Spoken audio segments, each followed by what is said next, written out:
নমস্কার আমার প্রিয় দর্শকবৃন্দ, আশা করি তোমরা সকলেই ভালো আছো।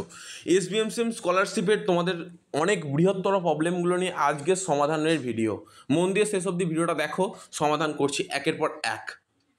তোমরা একটা গুরুত্বপূর্ণ কথা আমাকে বলেছিলে যে দাদা আমি তোমাদের মেল করেছি, দাদা তোমাকে ফোন করেছি, আমি আইডি দিয়েছি, দাদা আমার এখনও চেঞ্জ হয় নাই।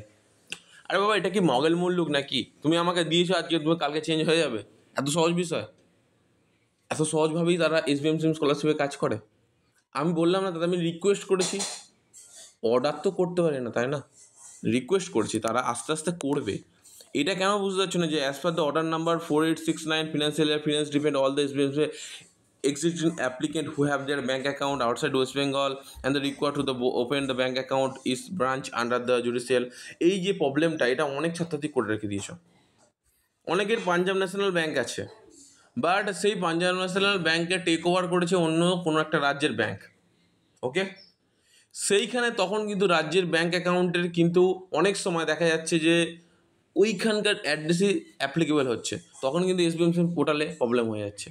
আমি বলতেছি তুমি কিন্তু এই খোঁজ খবর নাও যে তোমার ব্যাংকটা অন্য কোনো ব্যাংকের সাথে মার্জ হয়ে গেছে কিনা, বা সে তোমার ব্যাংকটা টেক ওভার করে নিয়েছে কিনা। টেক ওভার মানেটা হচ্ছে অধিগ্রহণ করে নিয়েছে কিনা, মানে সে নিয়ে নিয়েছে কিনা। 51%-এর উপর যখন শেয়ার নিয়ে নেবে সেই কোম্পানিটা তার, ঠিক আছে?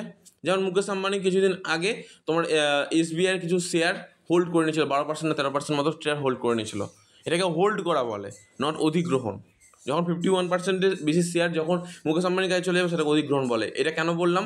কারণ তোমাদের এইখানে খুব গুরুত্বপূর্ণ প্রয়োজন। এখানে যদি তোমাদের কোনো কারণে মানে ওয়েস্ট বেঙ্গলের বাইরে যে কোনো একটা ব্যাংক ওয়েস্ট বেঙ্গলের যে কোনো ব্যাংকে যদি মার্জ করে নেয় সাপোজ, আর যদি সেই অ্যাড্রেসটা এখানে দিয়ে দেয় সাপোজ, তখন কিন্তু এরকম কেসটা হতে পারে। বিভিন্ন ক্ষেত্রে অ্যাড্রেসে চেঞ্জ হতে পারে, আইএফসি কোডে চেঞ্জ হবে, তখন তোমাদের এসবিএমসিএম স্কলারশিপে টাকা পেতে অনেক সমস্যা হয়ে যাবে। আগে ব্যাঙ্ক অ্যাকাউন্টের সমস্যাগুলো বোঝো। প্রথম কেস, তোমাদের ব্যাঙ্ক অ্যাকাউন্টে অনেকেরই মেজর নেই, মাইনার আছে, কিন্তু তোমরা বলছো আমরা মাইনার করতে পারছি না, তোমাদের সমস্যাটা হবে কি? হতে পারে তোমার সমস্যা। কারণ ব্যাঙ্ক অ্যাকাউন্টে টাকা পাওয়ার জন্য তোমাদের তো অবশ্যই বলে দেওয়া আছে যে 50,000 টাকার বেশি ঢুকলেই সঙ্গে সঙ্গে রিফান্ড হয়ে যাবে। তখন কি ভালো লাগবে কি? সেই জন্য একটু চেষ্টা করো না, একটু ব্যাঙ্ক অ্যাকাউন্টে টাকা পাওয়ার জন্য একটু চেষ্টা করো, একটু হাত বাড়িয়ে দাও, একটু চেষ্টা করো, একটুখানি তোমার সমস্ত ডকুমেন্ট নিয়ে গিয়ে একটু মেজার করে নাও না, বা ব্যাঙ্ক অ্যাকাউন্টের সাথে আধার কার্ডের লিঙ্ক করে নাও না। প্রবলেমটা কোথায় আছে? প্রবলেম তো কিছু নেই, করে নাও। টাকা তো এখন ঢুকছে না, যারা ঢুকে গেছে তার ভালো কথা, এখন তো ঢোকেনি, করে নাও। 1-2 দিনের মাথায় করে নাও, তাহলে তো ঝামেলা মিটে যায়, ব্যাংকের সমস্যা সমাধান হয়ে যায়। এরপর যে গুরুত্বপূর্ণ সমস্যা থাকে সেটা আমি তোমাদের সামনে উপস্থাপন করছি একের পর এক। এরপর যে সবথেকে গুরুত্বপূর্ণ সমস্যা হচ্ছে, অনেক সাথে তোমাকে অ্যাপ্লিকেশন আইডি দিয়েছো, দিয়েই সঙ্গে সঙ্গে দাদা অ্যাপ্রুভ করে দাও, দাদা অ্যাপ্রুভ করে দাও। আরে বাবা, আমি অ্যাপ্রুভ করছি না, করছে অন্য দাদা, তাকে আমি রিকোয়েস্ট করতে পারি। অ্যাট রিকোয়েস্ট, তার সাথে আমার সম্পর্কটা এরকম নয় যে গলায় গলায় দাদা এক্ষুনি তোমাকে করে দিতেই হবে, এরকম ব্যাপারটা না। আমি তাদের দিয়েছি, তারা ধীরে ধীরে স্টেপ বাই স্টেপ করবে। তো আগেরবার যে অ্যাপ্লিকেন্টরা আমার অ্যাপ্লিকেশন আইডি দিয়েছিল, মোটামুটি প্রায় 5 থেকে 6 হাজার আইডি নিয়ে গেছিলাম। এবারও প্রায় 5 থেকে 6 হাজার আইডি নিয়েছিলাম। তার মধ্যে কী হয়, 4 হাজার আইডি অলরেডি টাকাটা পেয়ে গেছে, 2,000 আইডি বাকি আছে। ধৈর্য রাখো।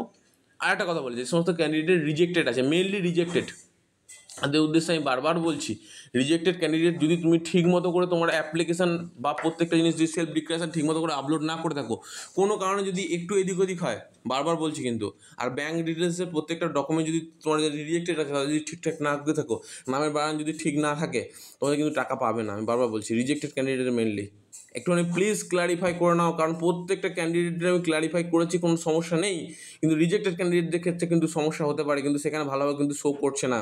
আমি রিজেক্টেড ক্যান্ডিডেটদের উদ্দেশ্যে একটা কথা বলবো, যদি তোমার এখনও পর্যন্ত যদি তোমার মনে ডাউট থেকে থাকে যে আমার সেলফ ডিক্লারেশন থেকে শুরু করে যে ডকুমেন্টটা আমার রিজেক্ট হয়েছে, সেই ডকুমেন্টটার জন্য সেই ডকুমেন্টটা ঠিকমতো করে আপলোড করতে পারিনি, please upload it as soon as possible. তোমাদের কাছে এটাই আমি রিকোয়েস্ট করবো। এরপর যে গুরুত্বপূর্ণ ইনফরমেশানটা, তাহলে আমাদের কবে অ্যাপ্রুভ হওয়ার চান্স আছে, কবে থেকে শুরু হবে? 12 তারিখ থেকে নয়, অলরেডি চান্স শুরু হয়ে গেছে। অনেক স্টুডেন্টেরই অলরেডি অ্যাপ্রুভ হচ্ছে, স্যাংশনও হচ্ছে, এগিয়ে যাচ্ছে। এবং আজকে কি দাদা টাকা পেতে পারি কোনো রকমভাবে? দেখো, আজকে টাকা পাওয়ার একটা গুরুত্বপূর্ণ চান্সেস আছে, কারণ হচ্ছে অলরেডি তোমাদের টাকা ছেড়ে দিয়েছিল, অলরেডি ট্রেজারি অফিসের কাছে পৌঁছে গেছিলো, সেই ট্রেজারি অফিসার তোমাদের উদ্দেশ্যে টাকা ছেড়ে দিয়েছে, ব্যাঙ্ক অ্যাকাউন্টে আজকেও ঢুকবে, ঠিক আছে? কোনো সমস্যা নেই, টাকা যে পাবে না এরকম কোনো ব্যাপার নয়। এক্সটেন্ড টাকা অলরেডি যেহেতু ঢুকতে শুরু হয়েছে, তোমাদের ব্যাঙ্ক অ্যাকাউন্টে সকলেরই ব্যাঙ্ক অ্যাকাউন্টে টাকা ঢুকবে, একটু স্টেপ বাই স্টেপ।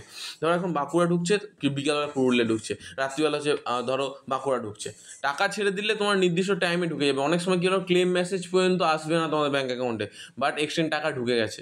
অনেক সময় তোমাদের অ্যাপ্লিকেশন অ্যাকাউন্টে অলরেডি সাবমিটেড দেখাবে, কিন্তু টাকা ঢুকে গেছে ব্যাঙ্ক অ্যাকাউন্টে, তুমি জানতে পারবে না। অত অ্যাপ্লিকেশন রিজেক্টেড তোমার যদি বুঝবে কী করে, বা অ্যাপ্লিকেশন শুধু সাবমিটেড লেখা আছে বুঝবে কী করে? দেখো ট্র্যাক অ্যাপ্লিকেশানে ক্লিক করার পর বা ধরো এখানে স্ট্যাটাসে চেক করার পর তোমাদের কিন্তু সাবমিটেড লেখা দেখাচ্ছে। এই জায়গায় তোমার কনফিউশন হয়ে যাচ্ছে যে আমরা দু জায়গায়, বা অনেকেও দেখা যাচ্ছে স্যাংশন লেখা আছে উপরে ট্র্যাক অ্যাপ্লিকেশানে আর নিচেও স্যাংশন লেখা নেই, অ্যাপ্রুভ লেখা আছে, তোমরা কনফিউশন হয়ে যাচ্ছ। এই কনফিউশনটা ক্লিয়ার করার জন্য অবশ্যই তোমরা এসবিএমসিএম পোর্টালে ডাইরেক্ট মেল করতে পারো, বা আমি তোমাদের বলে দিচ্ছি যেটা ট্র্যাক অ্যাপ্লিকেশন অনেক সময় থাকে, এটা সবসময় বেশিরভাগ সময় ঠিক হয়ে থাকে, আর যেটা স্ট্যাটাসে থাকে অনেক সময় এটা পরিবর্তন হতে পারে। তো ট্র্যাক অ্যাপ্লিকেশনটা তোমরা চেক করবে, সেখানে কী আছে সেটা দেখবে। আর যদি অ্যাপ্লিকেশান রিজেক্টেড দেওয়া থাকে কোনো কারণে, সেই রিজেক্টেড ক্যান্ডিডেটদের অবশ্যই সেটা মেনশন করে দিতে হবে কী জন্য রিজেক্ট হয়েছে। এইটা কিন্তু খুব গুরুত্বপূর্ণ বিষয়। যদি রিজেক্টের কারণ না দেওয়া থাকে তাহলে তোমার রিজেক্ট হয় না, এটা সার্ভার মেনটেন্যান্স প্রবলেম, এই কারণে। আর অনেক সময় দেখো এসবিএমসিএম পোর্টালে পেজ খোলে না, তখন তোমার দুঃখ হয়ে যায় যে আমাদের আর পেজ খুলছে না, হচ্ছে না, অনেক সমস্যা আছে, তা প্লিজ একটু বলো। পেজ অনেক সময় খোলে না, এটা মেনটেন্যান্সের প্রবলেম, এটা একটা ওয়েবসাইট ব্রাদার, এখানে অনেক সময় অনেক প্রবলেম হতেই পারে। এরপর সবথেকে বড় সমস্যা, দাদা আমার ফরওয়ার্ড বা এইচওয়াইপ হয়ে আছে, দাদা আমার অ্যাপ্রুভ হয়ে আছে, আমার স্যাংশন হয়ে আছে, দাদা সমস্ত কিছু তোমার অ্যাপ্লিকেশন আইডিও পাঠিয়েছি, তা আমি সেই সময় মতো অ্যাপ্লিকেশন আইডি পাঠাতে পারি, দাদা আমার জন্য তাহলে কী হবে? দেখো তোমাদের একটা কথা বলি, তোমাদের জন্য একটা কাজ আমি করে এসেছি, তাকে আমি বলে এসেছি, দাদা দেখো অনেক স্টুডেন্ট আছে এরকম অ্যাপ্লিকেশন আইডি আমাকে পাঠাতে পারে না এখনও পর্যন্ত, এক্সটেন্ডেড অনেকের কাছে ভিডিওটা পৌঁছাই নেই। তো তারা কী করবে?